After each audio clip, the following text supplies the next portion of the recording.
cases are open for discussion. Any comments, please? Please. Can I have the hand mics, please?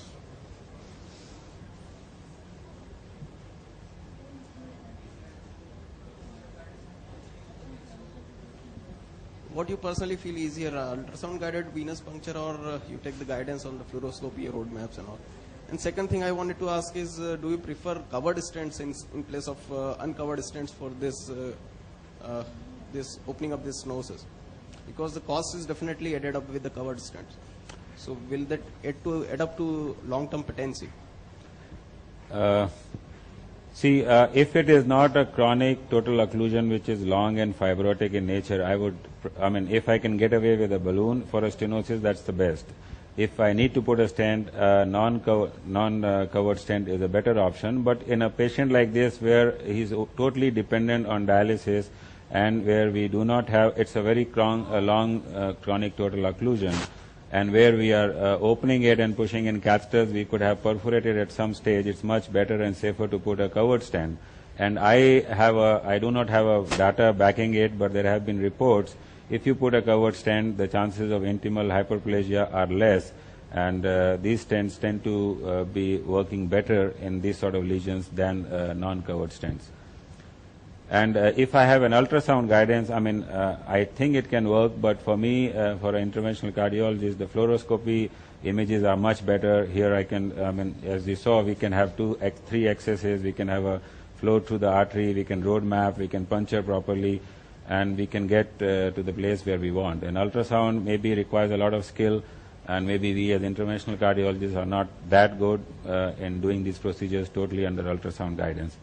Because I am using both the procedure, I am using both the modalities. So definitely the ultrasound guided puncture is very accurate. The reason being, we can access the depth, and means 3D we can get.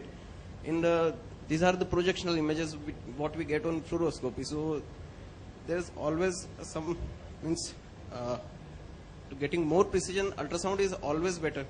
I would definitely say ultrasound, like that, getting an access in this last case would have been easier or maybe simpler through an ultrasound, but then the interventional cardiologist or radiologist has to be equally skilled in doing those ultrasound and puncturing.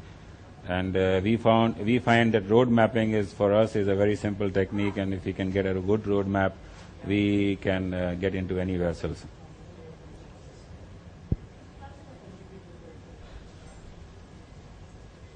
Any more comments, please? Dr. Collins, please.